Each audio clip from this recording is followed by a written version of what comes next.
Naghahanap ako ngayon ng mga mahilig mag-cellphone.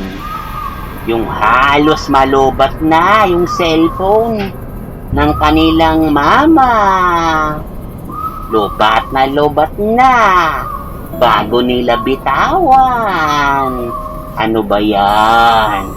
Alam nyo ba masama yan? Dapat ibalik nyo na yan.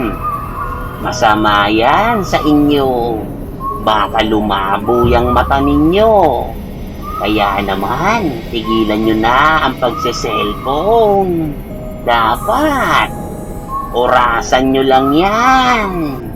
Hindi makakabuti yan sa inyo.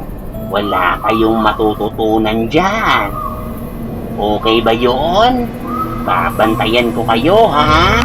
Paalam!